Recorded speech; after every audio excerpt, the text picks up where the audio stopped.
Welcome to another episode, Middle Ground with JLE L.L.C, where we treat you like family. That is the theme song, Detroit Love, from my first album, The JLE Experience. I own the music. It's me. Don't mess with it, Facebook. Just gotta let them know. We'll have another amazing guest for you. The first guest I ever had that really launched me into getting out of my comfort zone and interview or engage people on LinkedIn. Give proper due. Trusted Fintech executive, Ned, co-creator, people connector, author of the awesome book Cheating Death, The 10 Thriving Life Principles, husband, father, and Railsr, head of enterprise risk management, chief compliance officer, Cris Mattoon, JD, CCEP, CAMS. Welcome back to the show, family. Thank you so much, Jeff. Thanks for having me back. It's hard to believe it's been a year. Since we got together, a lot has happened. So I'm honored and humbled to be back. I appreciate you. Well, the first part is going to be a little bit about to help someone find purpose. Second half, of course, is going to be about you being the first guest and all that good information. All right. So, first question, what led you on this path? On which path? I'm sorry. On the path you're on now. Okay. Everything you got you here. So, and are we talking like where I'm at right now? Yeah, because they can go check out the first episode of you, or if you want to give that beginning to where you are, choice is yours. I got you. So, I think, I guess I would start kind of where I was at the time that I was, that I started to write the book, which is what you and I spoke about in the first episode. But I think it was a recognition as I was hitting that halfway point in life, that I had lived, through a fair number of experiences, and that I wasn't done learning. I wasn't done living. But at the same time, I felt that I could share some of my experiences with folks. And I chose the medium of sharing through a book, what I had been sharing with individuals and groups, in other forums. And I just, I felt that each of us has something to give, especially through the mistakes we've made, the times we've fallen down and gotten back up again, the lessons that we learned from it. And I don't know about you, Jeff, but I find that some lessons I just have to learn the hard way. And I've got to stub my toe. Yeah, I gotta bang my head. I gotta stub my toe. I gotta feel family. I like that. That hurt. I gotta touch the hot stove. But for me, reaching that mid-century, I was about to turn 50, and I looked at my life and I said, I got a few things I've got to turn around, but I've got a lot of things that I think could be of some use to share with others. And when I say share, not to preach, not to tell people I got it all figured out, but to be able to say that that hopefully somebody else won't have to make some of the silly mistakes that I made, and maybe learn from some of my stumbles to be able to avoid their own stumbles. So that was, to me, that was what led me there. Now, since you and I last got together, you and I was saying to you before we came on, I've just watched you just continue to blossom. And I find that inspiring because you and I both share in common. Hey, thank you, Russ. Yes, I see. I'm celebrating because after a very successful series against the Yankees recently, we have a 3-game stand against the Yankees. So even though I'm a Detroit boy now, and I was out at Comerica on July 4th, enjoying another Tigers victory and watching the fireworks. I also, because I'm from the East Coast originally, I have a soft spot in my heart for watching Boston beat the Yankees. But so humbly, I've watched you just continue to explode.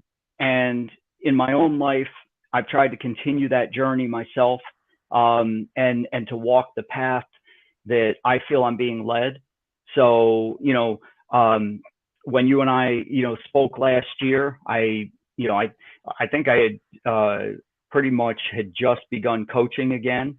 Okay. I've been continuing to coach track and cross country with some other great guys. Coaching middle school students. Okay.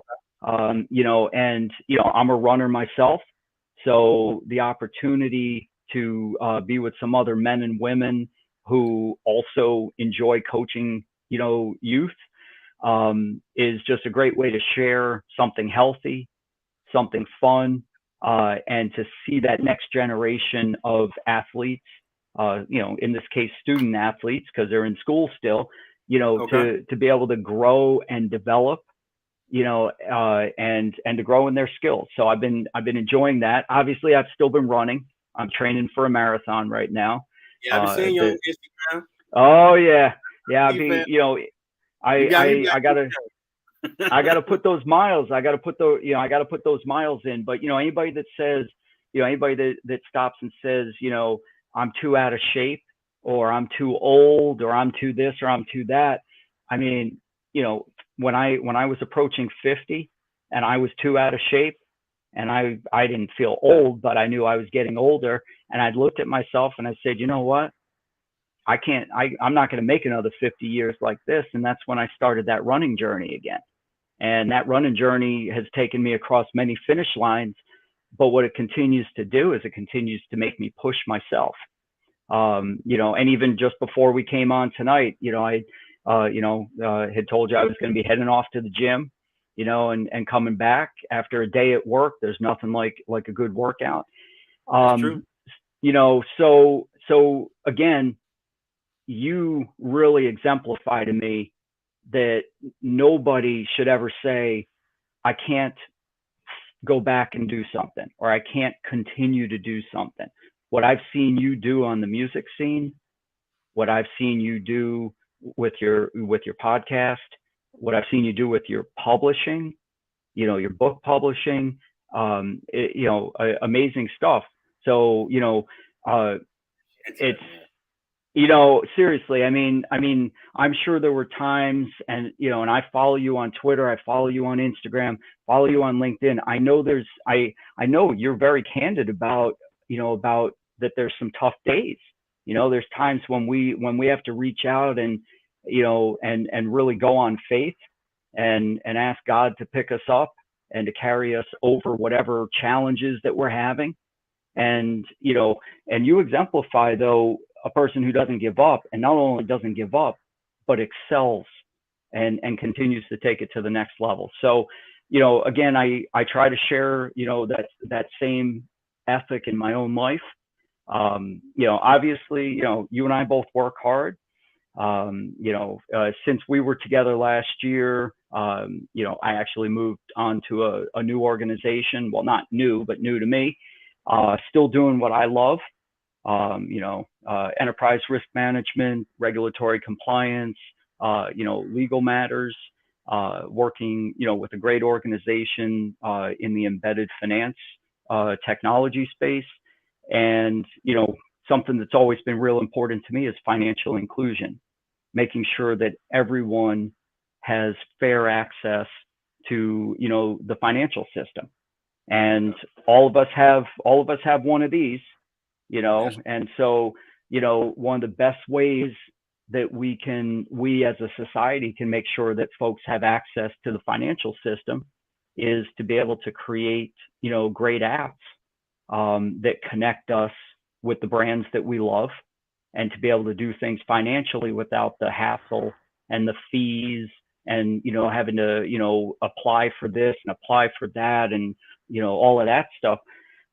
So, of course, the angle that I come at it from is making sure that, we uphold laws and regulations, that we're fair to consumers, as I've always done, in my lifetime. that's where I feel I can add the most value, and so that's been, an important, important part of the last year for me as well. No new books in the pipeline though. I can't keep up with you right now on that. What? you a major chef, it'll mandate like you got a booking, you need to get it done. Like, okay, the big bro said I gotta get to work, and then I was mandated. Well, you 22, like 22. Okay, I gotta finish editing. I'm on pace one to edit the third one. I'm starting up leveling up, and I do everything myself, get more A1 like I want. But I did want to thank you because when we had that first interview, we had to talk about, okay, well, what you want to do with yourself. Like, well, I need to be doing something where I can work on building my brand. And you had told me, like, well, you need to figure out what you don't mind doing that you can stomach. I'm like, okay. And that got me thinking after we had that show, I'm like, okay, well, what are you good at? Well, you took accounting classes, took HR classes.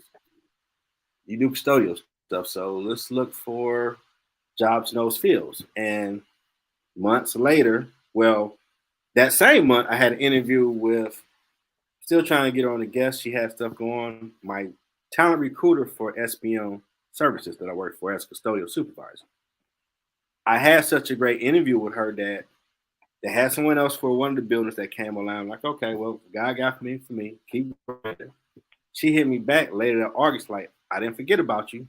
We got another spot. You won. I'm like, wow. Cris did say what you can do and do it. And I've got to ever say, you helped me put into pecking order what should I be looking at instead of just applying everywhere. So I was just, 50,000, okay, I do that with 60, but something you can do and you can be good at and build your brand. So I appreciate you for that, family. No, and thank you. I saw that in you, and I think, behind this also is the persistence that you had with completing your degree at Wayne State.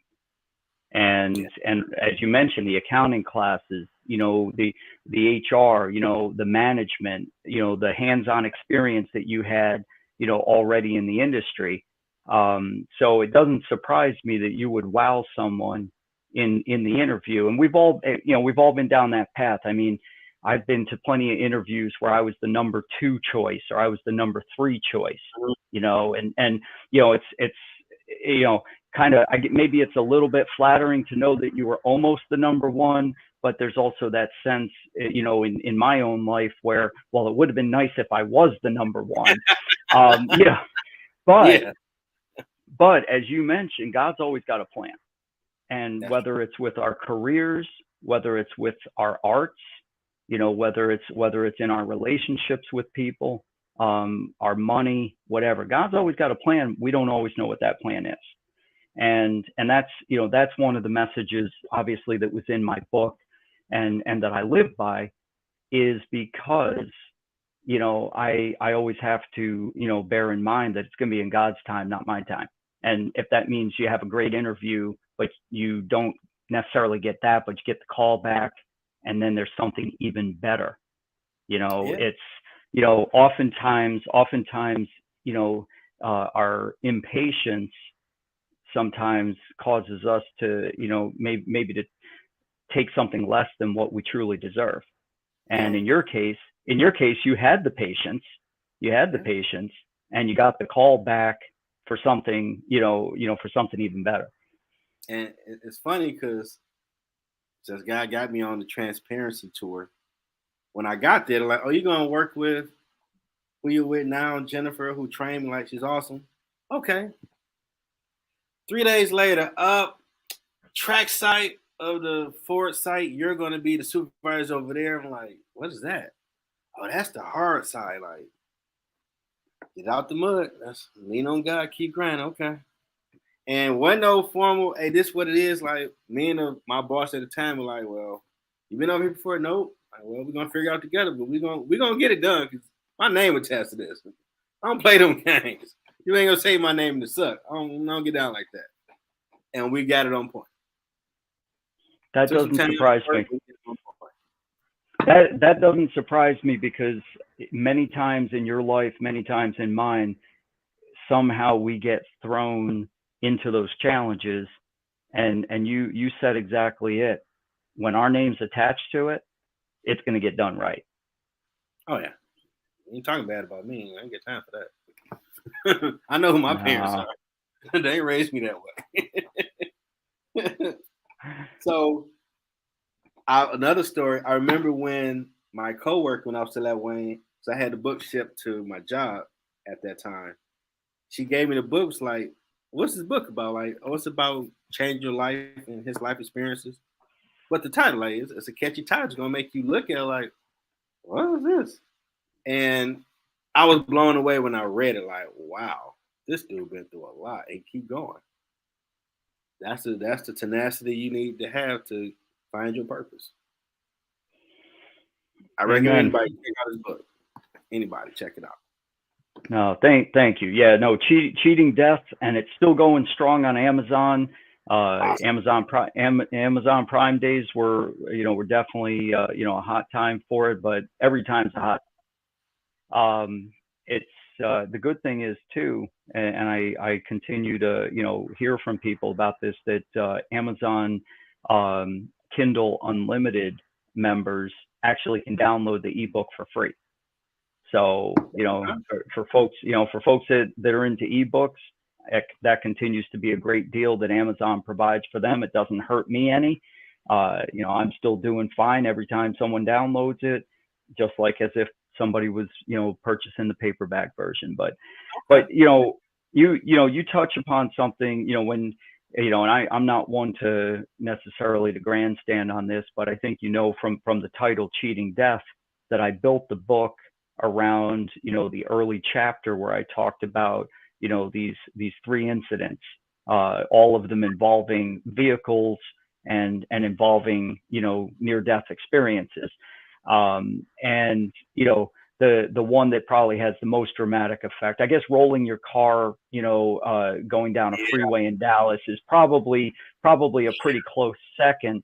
Yeah. But the car, the carjacking, in Detroit, was the one that, and obviously I got away safely.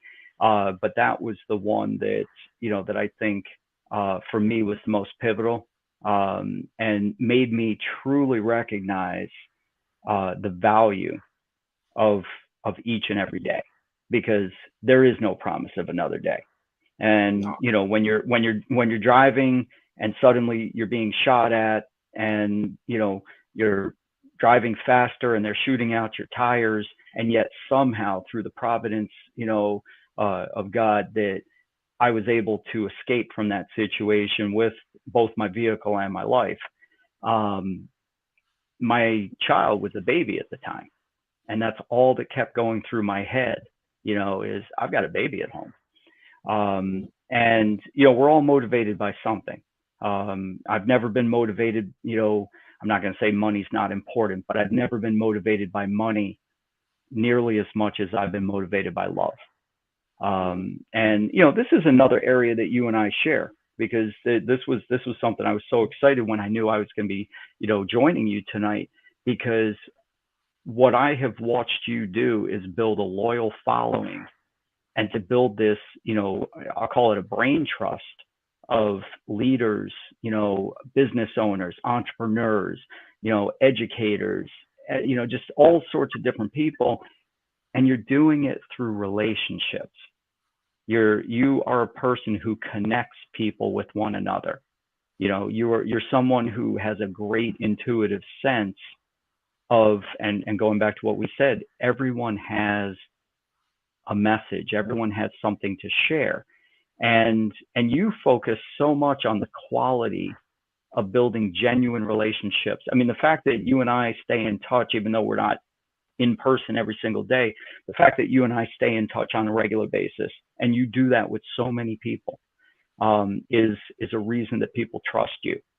And when I look at my own life, it's the relationships I value, whether they're the work relationships, the community relationships, or the relationship with my wife, with my family. I had the good fortune after not because COVID kind of got in the way of things for a lot of Yeah. us. I had the good fortune of having my own mother be able to come in and visit and stay with us last week. We hadn't seen her since before COVID Wow. because of because we're at a distance, because of travel being difficult, and because of her being a little bit older. That we just didn't have the opportunity to get together for a couple of years, and so that was a blessing, a true blessing. But I value that more than many other things. So that's one thing. That's why I want to thank you for your friendship. I want to thank you for what you're doing with your podcast, because I know that me and all of your other listeners truly appreciate what you are doing when you bring great guests onto the show. Somehow I slipped in here, but when you have the great guests on the show.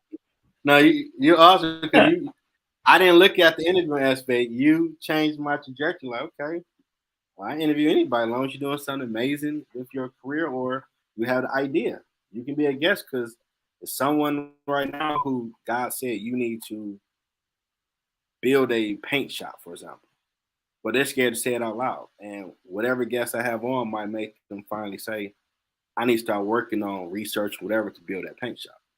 So I try to cover all forms of conception idea in the mind to you start working on it to it's profitable. You may fail, you start it again till you're all the way awesome. Because it's someone at each step, and I'm trying to cover every career field possible because it's someone that's hesitant to jump in that field they should be jumping into. Isn't that the truth? Yes. And also, I was fortunate enough to engage with someone on Instagram that read my first book, and it gave them a reason to keep going. And I was humble. Like, so this Friday was on my head to write a book. Help that one person. They ain't help nobody else. Like, wow. That was very humble. For real. I'm sure your music has that same effect. Yeah. That you're able to touch people, through your music. And if I'm not mistaken, you started out as a music major before you ended up actually earning your degree in business. Yeah, I did engineering, couldn't get out of pre-cal, then I went to music and ear training in math. Dropped out. When I came back, like, you should be doing business because you can do both. And just went after it nonstop. And I'm utilizing a lot of that. I'm working on the marketing aspect to help keep growing this more. Because I did a listening show with awesome family Tisha Hammond on her Pep Talk live show. And I was petrified because my music is truly me and personal. Like, I don't really share my ideas of what I come up with a song. Like, I just say, listen to it. Like, wow, I'm actually really open up. And then, I feel that nudge from God, like, transparent everything you do. Come on. Don't do it. All right. And well, if I'm not mistaken, you encountered, even when you first were doing your music as a younger person, when you were first doing your music, I believe you said you had your own style, that kind of ran against the grain of what I think some people thought you should be doing, quote unquote, should be doing. And you said, no, you were going to do what was in your heart. You were going to do what you were passionate about, and you stuck to your guns. Yeah, I was told I wrote my first song, 8th grade, 92. And I was telling a friend of the family, like, well, I'm a rap and sing. Like, you can't do that. Like, this should do it all the time. What are you talking about? People are already doing it. And then the Drake, everybody else came out like, so the 80s, man. Ronnie and Mike, they harmonize, but they rap. So you can sing and rap, Some people say I'm good at rapping. I'm like, thank you. I'm nice. But all that has come to life, even my record company that I made an LLC, that I came up with that name, I think the summer of 92 or 3. I used to draw, like, I'm going to be on stage. I'm going to have groups. I'm going to have a record company. Rebel Force Entertainment. And by the grace of God, no one had like, I gotta make that real company. I don't want to have albums out here had that name on it and it's not legit. I want everything legit. And I'm like, wow, you came up with that crap when you was a kid, and it's a real company that will be a profitable company in its right time. So I do want to have artists and all that and fall back. But it's And you amazing stuff will. you think about as a kid that you start making come to life. And it's very humbling. Well, and that's what I think is so. I think it's so important because Hey, Regina. you. Hi, Regina. You do have to stick to what you are passionate about, and you've got to push aside the naysayers. You can be open to constructive criticism. Even to this day, I've got to be open to constructive criticism because I don't have all the answers. No. You know, and I still have things I can learn from other people. But at the same time, just because other folks are too scared to try something new, whether it be a new music style or whether it's, you know, a new career choice, if you're passionate about it, you know, we can't let the naysayers push us off the path. And that's where I think you've been extremely consistent, because you didn't let them shame you into changing your music style to suit their own stereotypes of what they thought music should be. You said, no, this is what's on my heart to do.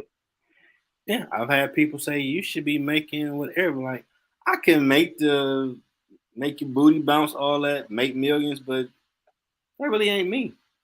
I'm a musician. I ain't knocking their style. That just ain't my style. So I got to make Yeah, what's, well, you're not a sellout. you know. But my beat's banging. That's what I tell them. Like, hey, it's positive, but I'm from the D now. The beat's gonna bang. You better turn the bass down in your car because you're gonna find out. Oh, he for real, Fred. This is real music. You can work out to it. I did it. You can ride down Belle Isle on an 80-degree day and like, dang, this is. You can listen to it now. Oh, I got to turn this down by a church or a grandma. And no cussing. And you're gonna learn something. Will Smith did it. MC Hammer did it. I could do it. That's how I look at it. I can do it. Amen. So, any challenges on this new journey of risk management? You know, I wouldn't say challenges necessarily. I've been blessed that, you know, where I've landed is just a phenomenal, you know, opportunity, startup, scale up. Okay. I'm working with extremely talented people. I mean, this was the thing that I was so impressed by, looking at various organizations that I had the opportunity to join, was that I had the opportunity to join an organization where I was surrounded by a lot of smart people. Awesome. You know, a lot of men and women that bring different talents together, and, you know, are working collaboratively to do some great things. And, you know, to be honest with you, by no means do I feel I'm out of place, but at the same time, I feel very fortunate to be able to work with such great men and women. So, you know, but as far as challenges, you know, one of the things that's kind of interesting is that, you know, I continue to be, you know, very focused on encouraging young people, especially young people, but it shouldn't be just young people. It could be people that are mid-career also, to take a look at the trades. You know, electricians, plumbers, telecommunications, HVAC, the power generation, windmills, you know, all of these, you know, we are bombarded by stories, you know, on a regular basis that there's a labor shortage in many key industries. And, wow.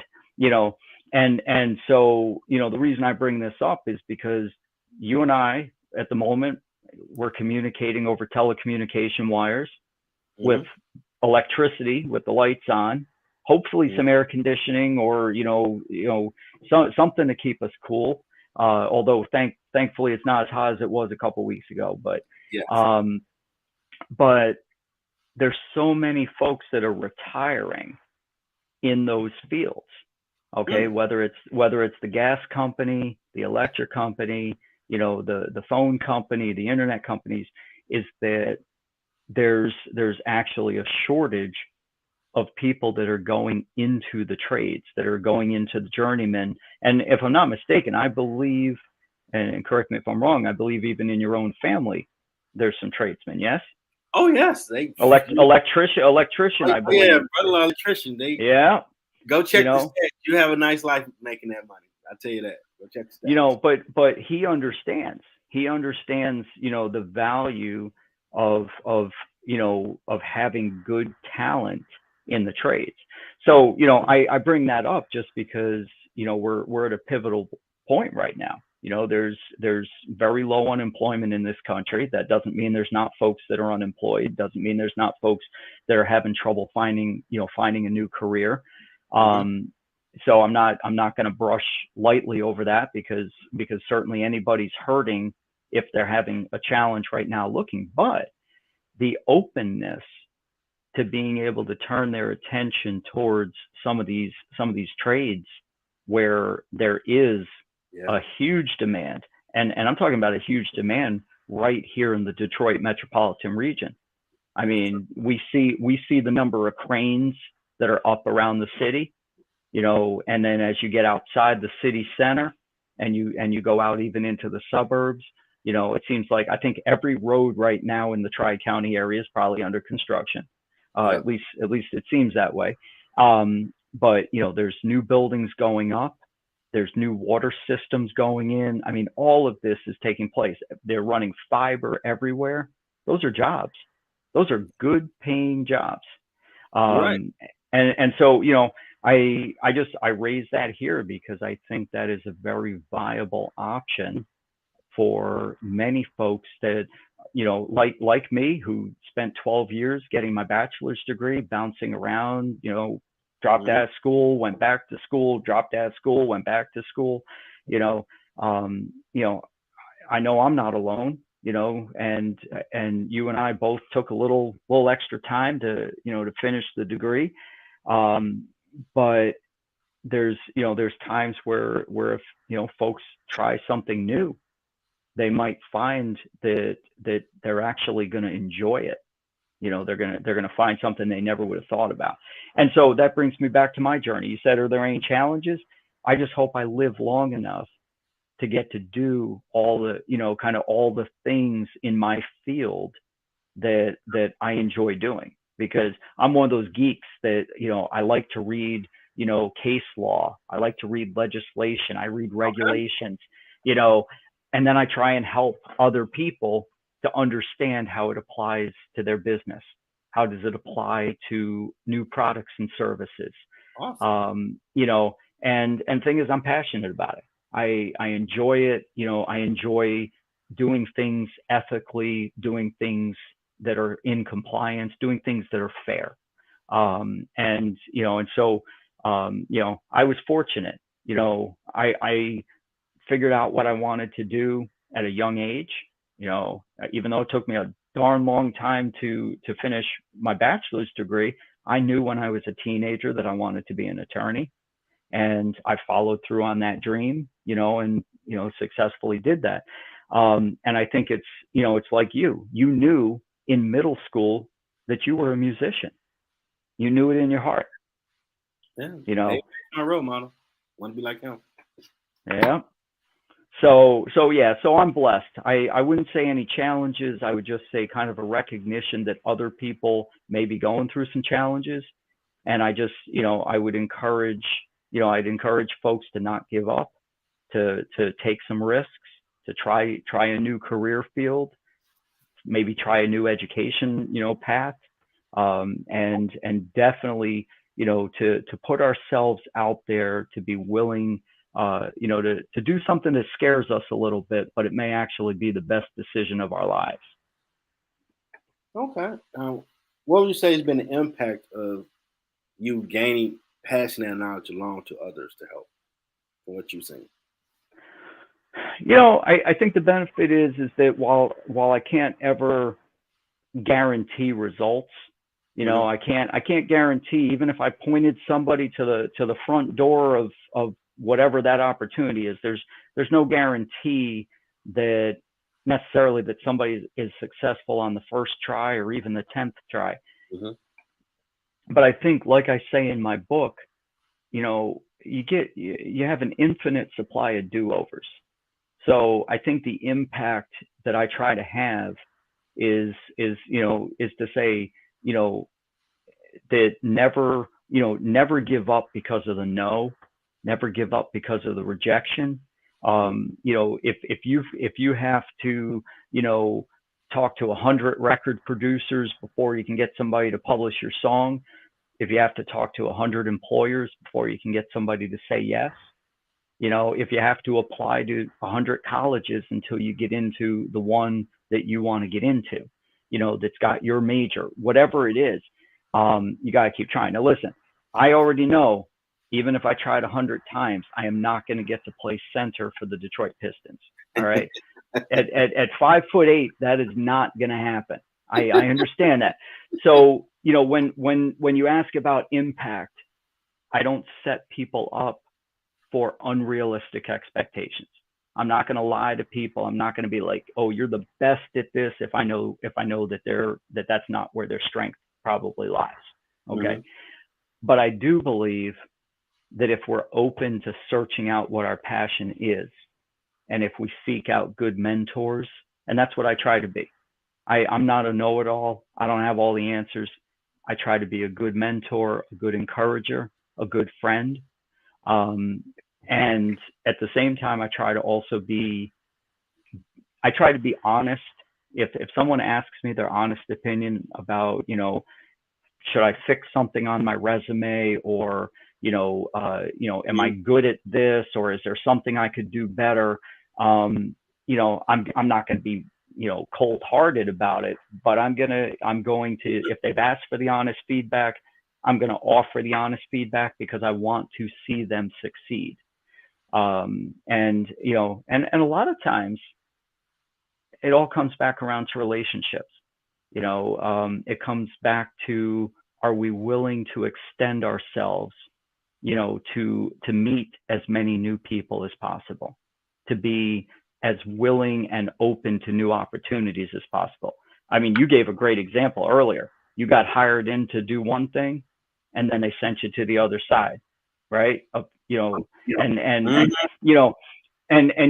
when you're willing to say yes, when you're willing to accept something like that, and that's what I do encourage folks to do. I said, maybe what you just got hired into, not you in particular, but if I'm talking to someone, I'd say, maybe what you got hired into isn't ultimately where you see yourself going, but it may very well be the stepping stone that's going to give you the opportunity.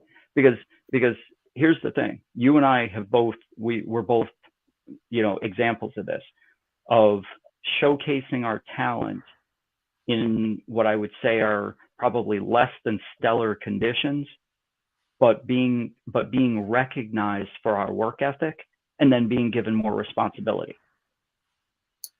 Story of my life. Exactly. Yeah. I'm always humbled whenever you post about my show. The wording you use, like, wow, top leader podcast, like, man, this family right here, we show love. Well, how many shows, if it's a number that you're willing to, or that you can hazard a guess, or you're willing to disclose, how many shows have you done now? It'll say probably on the platforms 156, but a lot of that, because I didn't know I could just add the shows to one on Anchor, so a lot of them were part 2. So it's probably more. You might be maybe episode 133 now. Right, that's a lot, but we're talking a 1 year time span here. So I mean, that's my point. That's my point. That's a lot of grinding. You're right. That's a lot, right? So that's what I mean. That's a lot of relationships. That's a lot of people. And the thing is, you bring guests on your show that speak about things that benefit your audience. And so, in other words, it's the multiplier effect. If you bring someone on and they have something to share, and that touches at least one person that's listening to your show, and that one person goes out and makes changes in their lives that benefit them to the positive, then that's that multiplier effect of having that guest on the show. And that's what I mean. It's an impact that I think, is hard for you and I to even estimate. So when you ask about the impact I have, I trust me, I am an imperfect and flawed human being, but I try to treat people with dignity, and I try to encourage folks to be the best at whatever it is, whether you are a 12-year-old running on the cross country team, or whether you are a 42-year-old who finds themselves having to make a career change. Whatever the case is, I try to be as encouraging and as helpful as I can be. And I don't always know what the impact is. Maybe I have only met somebody for a brief 5 minutes when I've stopped into a coffee shop, or I've stopped in, to a business, or something like that. My hope can be that something that we've shared in that encounter is going to have an impact down the road. It's kind of like when you go to church and you're praying for people, and you don't always know what the outcome. You're praying for them, but you don't always know what the outcome is for them. Yeah, I can't say I don't have the data, but just from my eye test, some people that have been guests, I've noticed they would be more engaged on LinkedIn or doing other things that they talk about they want to do. Like, okay, so I'm at least a springboard. I see that much. I don't know the whole quantifiable data, but I do notice, like, okay, they grinding more. I like that. I'm support. Fun side of the show now. You being the first guest ever. How did that experience help you in your journey? Well, it was very humbling because honestly, to be your first guest and to have the opportunity. First of all, you knew that every show after that could only get better. So that was good. Awesome, but no, for me, honestly, first of all, it encouraged me. Okay. It encouraged me because, again, recognizing that I ended up having the opportunity to come onto your show simply because you and I had the courage to reach out to each other, and initially speaking online, and then and developing a friendship as we got to know each other in person, and mutually encouraging each other, and so that's why, when I watch the things you're doing, the impact you're having on me is that it gives me that indomitable spirit that no matter how challenging certain events may be in my life or in the lives of those around me, I recognize that there's always hope, there's always faith, there's always going to be some light at the end of the tunnel. And so, I think that's something, as I reflect on the year since I first came on the show, that to me was a personal, blessing. But for me, the bigger blessing has been watching you, and watching, that's why, I mean, when I say that I don't think anybody tells you no, I mean, if somebody has, an appointment change, that's not a no. That's simply, I got to reschedule. But to know that when you are inviting people onto the show and you're doing it with a deliberate purpose of bringing someone onto the show because you know that they're going to have something to share during that time that's going to be beneficial not only to you in your relationship with them, but it's going to be beneficial to your listeners. And I've watched you do that. And you don't limit your show to, oh, I'm only going to have this one kind of guest on. You've been very, you've been very, I think, strategic in being able to cultivate, a variety of guests, which I think reflects the variety of listeners that you could expect to have on your show. It reflects the impact of being in the broader community. And, and that's so important, because your show isn't about trying to, just drive home one point over and over again. Your show is an opportunity for folks to come on and candidly share about their own journey, their own challenges, their own struggles. I mean, in our first interview together, I talked obviously more about some of the challenges, some of the things I had written about in the book. And, that's why I didn't go over all that again tonight in great detail. But I think that by you being willing and having the courage to have such a variety of different guests on, makes it extremely interesting, not only for you, because you're obviously probably learning things and enjoying it along the way also, but think about your audience. I mean, your audience never knows, hey, what nugget am I going to get from this? What am I going to learn?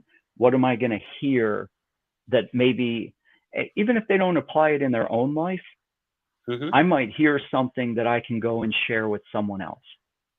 I think that's, I think that's one of the, that's one of the key takeaways too, is sometimes the gift wasn't meant for us to keep it. Sometimes the gift was meant for us to receive it so that we could give it away. Yeah. Because, I mean, I appreciate all the time that you retweet stuff I put up. I'm like, that's my fan right there. He's supporting. Well, and you've been great for me too, because the number of times that you've spoken about the book, that you've encouraged folks to pick up the book. Again, I don't have the data on the direct connection between that, but I keep getting the royalties. So I know that you are among my friends, who are sharing and talking about the book and keeping cheating death out there. I mean, it's amazing, because I'll get, I'll figure out that, oh, somebody bought the book in Australia, somebody bought the book in England, somebody bought the book in Germany. It's like, that's, those kinds of things are, to me, very uplifting. Oh, absolutely. I'm all about teamwork. We all should be where we need to be. And if I can help you get there, do whatever I can. And I thank you for that. You're welcome. I'm blessed to have met some people that do the same, like small business cheerleader Tisha Hammer. I did not know interviewing her and people she knew that would be awesome guests would take me to this direction. Because I told you, my goal, if I had 22 episodes by January, pop bottles, awesome. I had to go back like from November to January. Like, oh my God, I'm doing like almost 2 shows a day. Like, wow, you racking up the episodes, buddy. I'll just be doing it, go to work, whatever, not thinking like, whoa. Sometimes overscheduled, so I got 3 back to back. Like, well, you say you're gonna have a show, get cracking, get to it, and like, dang, how many episodes you got? I didn't realize I had 100 in March when it was a year anniversary. I had to look at it like, well, you didn't understand you could just put them into the show, so you got a lot of part 2s, but you cracked them down. Oh, you did 100 episodes in a year. Whoa. You need to celebrate that. Like, okay. And now season 7, like, wow. Because my nephew was murdered on April 30th. I kind of was still doing it, but like, what's the point of all this? But I know he get on my head like, do what you're supposed to be doing, And so it kind of brought back the fire for this season. Like, get back on your grind. Get back to mingling, engaging people. Make sure you're covering every field possible to get that guest. So, because it's someone that should be doing it, but they're afraid to even speak on it. So, hearing someone doing it, they might not be that intimidated by it, because it ain't that hard. Just research it, ask God, research it, try it, fail, try again. It's really that simple. Well, you demonstrate a lot of courage and a lot of resiliency, because obviously that was very devastating. And for you to continue, to continue the show, recognizing that that's what was needed. That's what was needed to be done. Yeah, it definitely made me look at you created something that it ain't where it's going to be profitable and reach the whole planet at some point, but you have created something where you just can't put it down. You can't not do your devotionals because some people they look for that. I'm like, wow, okay, so what you are the brand. You got to keep doing you, no matter what, because it's helping somebody.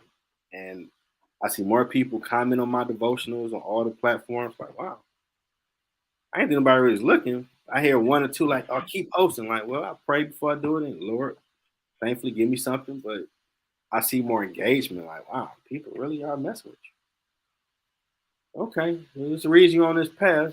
Just keep going. I get asked like, "Your stuff ain't proper yet." Like, yeah, but stay on the journey. The money gonna be there. I have my own network at some point. I ain't worried about that.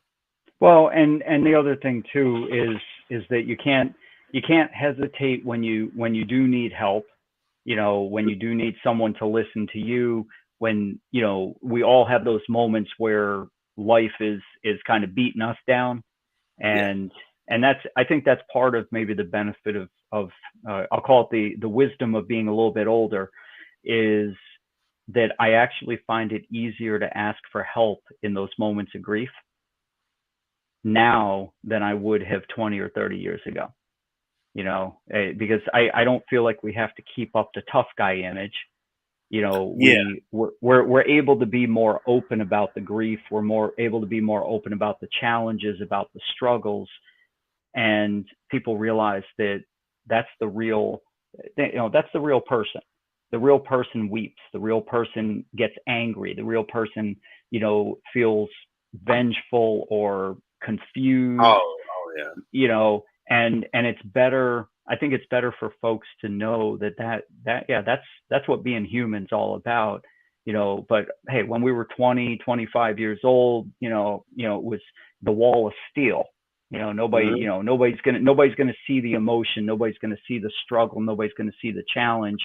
Oh, I I don't know if that was. resonates with you, but Oh, it does. I was more hurt because I had COVID, and I would have been right at his house with my sister, with his body, trying to console. Because I was more trying to make sure everybody else is dealing. I didn't look at me in grief until maybe a day or two later. I helped raise him. Like, wow, you helped raise this boy, man. And it's like you are more of you try to help everyone before you think about you. Like, hey, like you taking this kind of well. I'm like, no, I want to make sure y'all good. Being married, I got used to you last, make sure everything good first. So it was more how y'all taking it, this and that. Then when I had time to unpack, like, man, this sucks. And I got COVID. I can't go, so I can only call people, check on me. And that's when you start having them like, okay, you got us. This do suck, but you started something. You can't stop it. this path guy got you on that people still gotta get help. So you don't know who it is, but someone needs you on the pod to talk, or get a guest, or do something, or keep posting your devotional, keep sharing other people's stuff they're doing, keep being engaged. You can't just go in your corner and write a song. Them days are dead. Your brand is you got to be open to the world, and that was the more humbling of like, well, Jesus did it, so you ain't better than him. And they crucified that guy.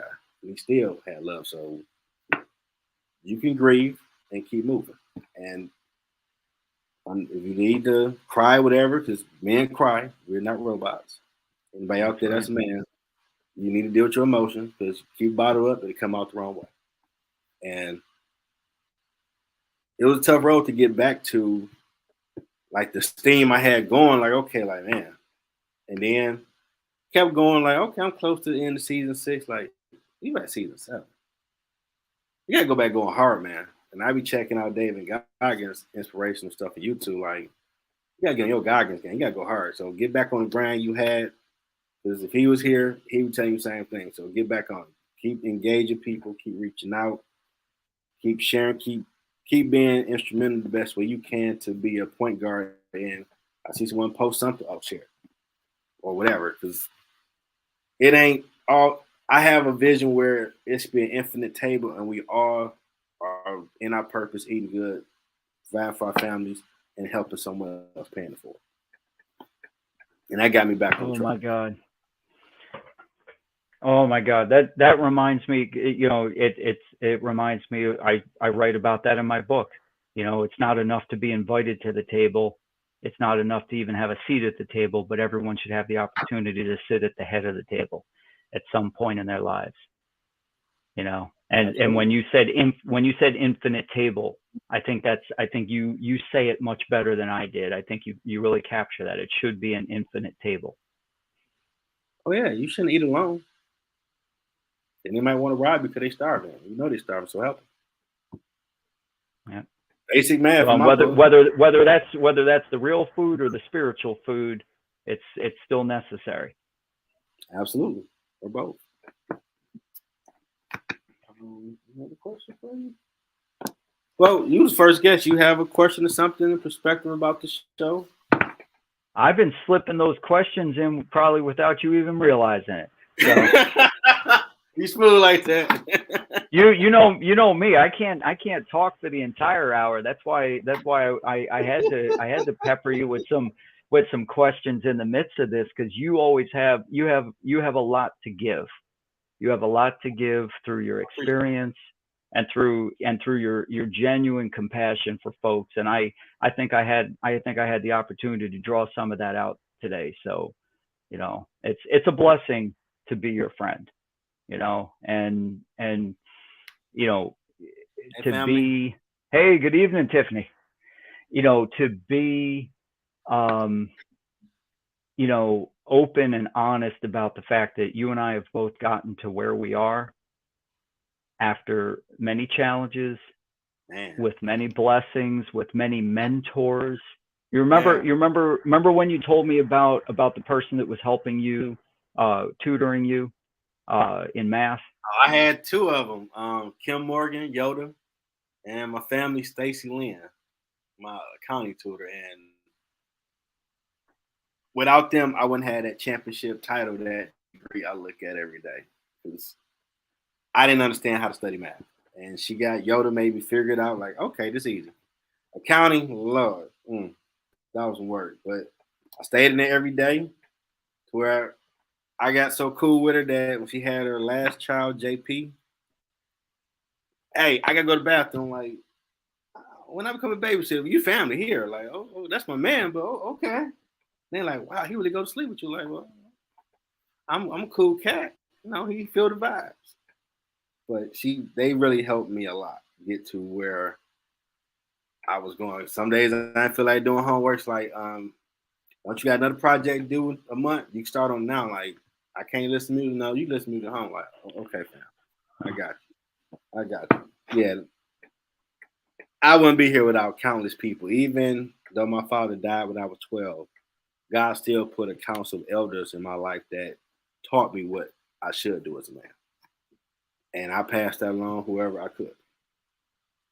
So I ain't here without the countless people. Even the people Russ had your interview earlier that gave me some advice on how I can better my product, and other countless people. Tiffany, high energy fan from the West Coast. And now Tish is showing more love and putting my music on Instagram stories. Like, man, I've been blessed by people that's really trying to help me the way I help others. And I'm truly humbled by their help. For real. Well, and here's the capstone of it too. How did you feel now that COVID had basically passed us? How'd you feel on that stage?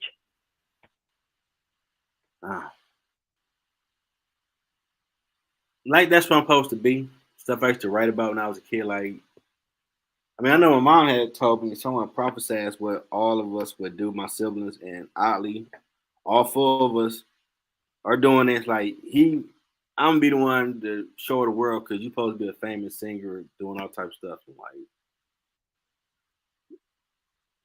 man, this kind of stuff real. You just talking about when I was back in high school. Like, man, well, he told you, and like, one day in the studio, I'm like, oh, be darn, you are doing music.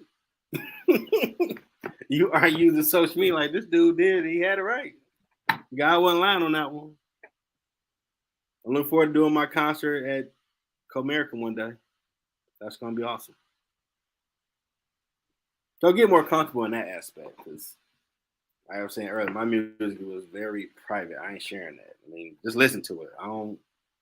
I mean, I'm emotional, I'm vulnerable. But I don't want you can't see that. But for whatever reason, transparency is what I have to be in everything I'm doing. So it's helping somebody. Let's get Yeah, more and comfortable now. that's why I asked that too, because you literally stand on the shoulders of those that have helped you along the way, Family, hey, and Robin. Robin, how are you? And then you're paying it forward to others. So I mean, you both figuratively and literally climb up on the stage, and someday you'll climb up on the stage at Comerica, and but you're helping others to make that climb as well. So and I think you know that's how I look at it, right? I mean, your tutors helped you, and you're helping others. And you and I are both, we've both learned a lot. People have helped us along the way. We're helping others. They're going to go help others. We're not even going to know the impact. We're not going to know the impact of all the people they're going to help. And I that help doesn't make us great guys, but at no. least we know, I mean, I'm not cocky about it, but at least we know that by paying it forward like that through the multiplier effect, countless other folks are being helped. Yeah, I've helped a few people with their Melissa Johnson Wild Podcast. You know her thing. My sister has hers. Check-in time with Tracy. I'm like, I don't know nothing about podcasts. You think I ain't making money off this shit? We talking about, and I was humble, like, no, how you do it? How you use Stream or how you use Anchor? Like, okay, I'll show you. Man.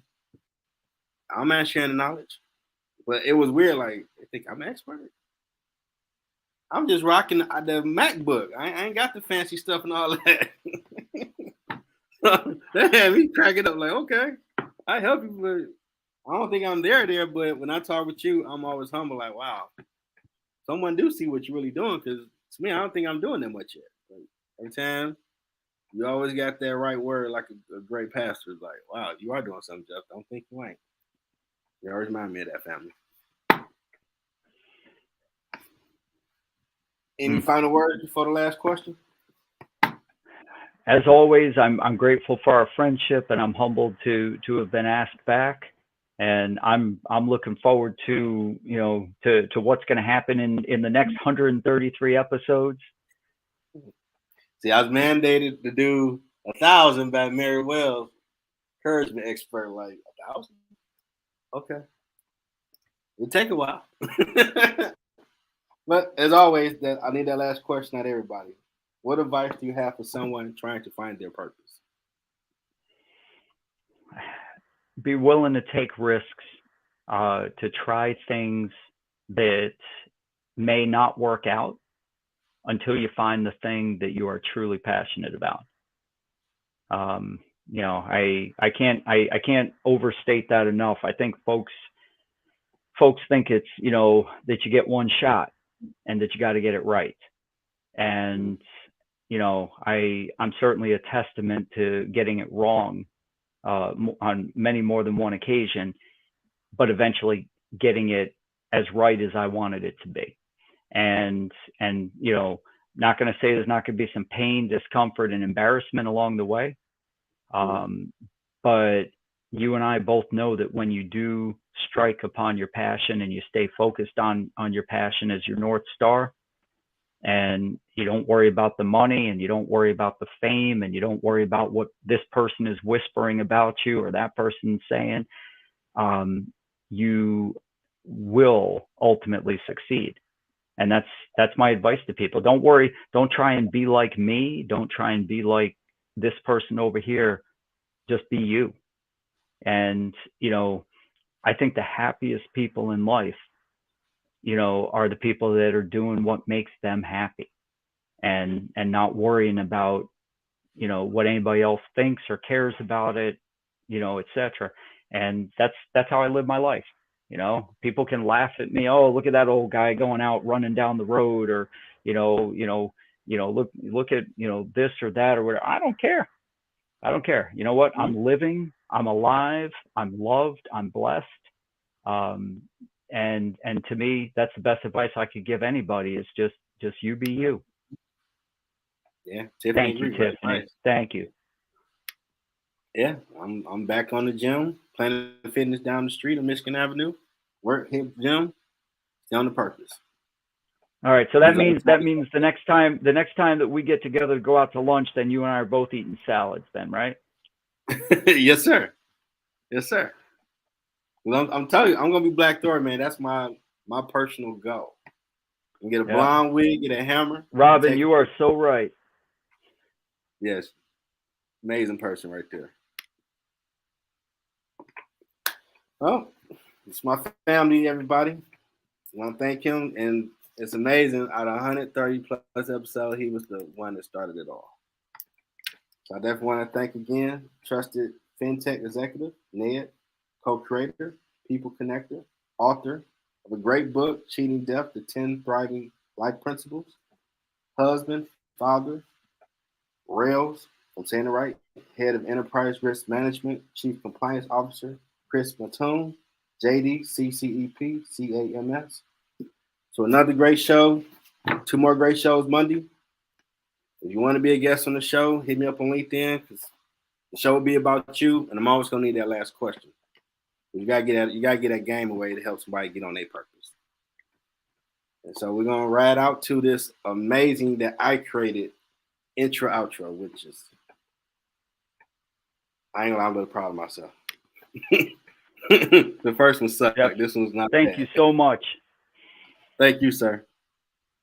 Have a good weekend, everybody.